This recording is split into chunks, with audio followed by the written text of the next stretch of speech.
Muito bem.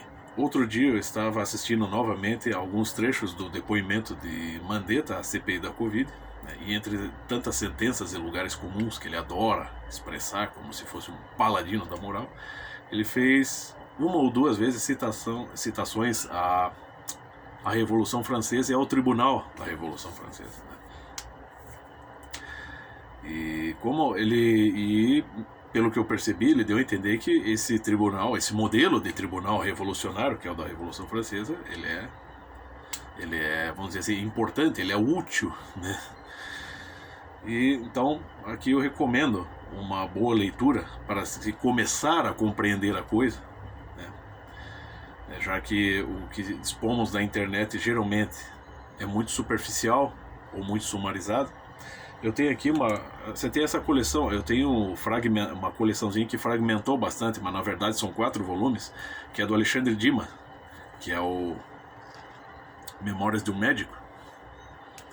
Aqui eu tenho essa coleçãozinha antiga e pequena, ela nesse formato aqui, né, diminuto. Então se a pessoa tiver disposição para compreender o que é essa realidade, né, compreender um pouco o que é a vida política, né, por meio da literatura, essa vamos dizer assim, essa é uma leitura até urgente para a atualidade. Sobretudo quando você chegar no 4º volume, quando se começam as execuções, né? Quer dizer, o Tribunal Revolucionário francês é mais ou menos o seguinte, meu filho. As pessoas que estavam lá, geralmente, né, pessoas, ou os monarcas, ou as pessoas, né, diretamente ligadas aos monarcas, ou pessoas que eram contra-revolucionárias. Então, essas pessoas que eram presas, né, e eram interrogadas pelas novas autoridades, né, da República ali, o que você percebe é o seguinte, que não importava o que a pessoa respondesse, né, ela ia subir ao cadafalso e ia perder a cabeça. Tem até um capítulo só sobre a morte de Paul Marat, que é perfeita. Assim, né, é como o professor Olavo sempre explica muito bem. A cultura literária, sobretudo a clássica, ela é fundamental para desenvolver a imaginação, a linguagem, né, a intuição, entendeu? Entre outros, né, instrumentos intelectuais. É pela literatura, sim, que nós vamos começar a compreender muita coisa. E muitas vezes, muitas literaturas contam até a história melhor do que os próprios historiadores. Você pega um Balzac, você pega um Walter Scott, por exemplo. Né? Então é necessário que as pessoas, sim. E olha, cara, isso aqui não custa nada, meu filho. Ler isso aqui não custa nada. Mesmo pessoas que não têm, vamos dizer assim, não têm uma base econômica para adquirir livros, ela pode frequentar bibliotecas. E mesmo nesse período de pandemia, ainda assim é possível, né, ter acesso a isso. Né? Então, é essa a questão. Você pega lá, você tem uma pessoa que gosta de posar como uma pessoa culta, uma pessoa ligada à ciência como o Mandetta, e no fim das contas sequer sabe do que está falando.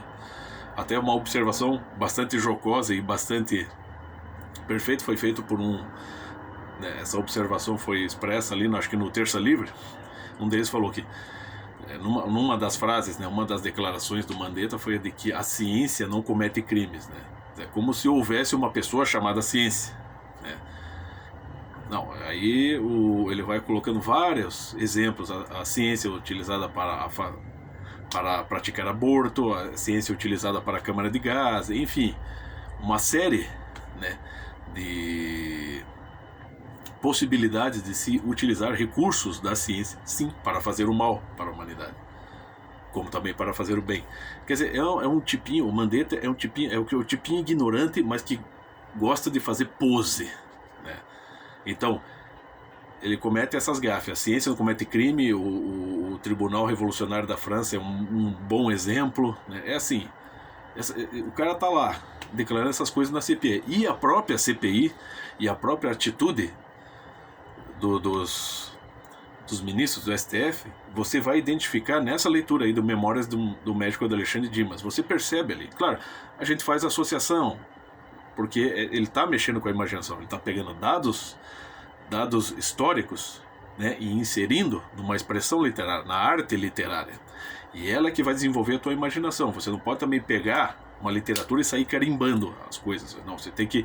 Ela vai desenvolver a tua imaginação e a tua capacidade de criar relações, de fazer relações e fazer pontes com determinadas situações históricas, né? Ou situações no seu interior. A literatura fala conosco também, né? Sobretudo ela fala conosco. Então, e nesse sentido histórico, você vai perceber uma série de relações entre situações políticas que aconteciam no passado e que acontecem hoje, e que são extremamente injustas, né? Então é isso, fica a recomendação, Memórias do Médico, Alexandre Dimas, para você compreender toda essa merda que está acontecendo aí no Brasil, pelo menos uma parte dela.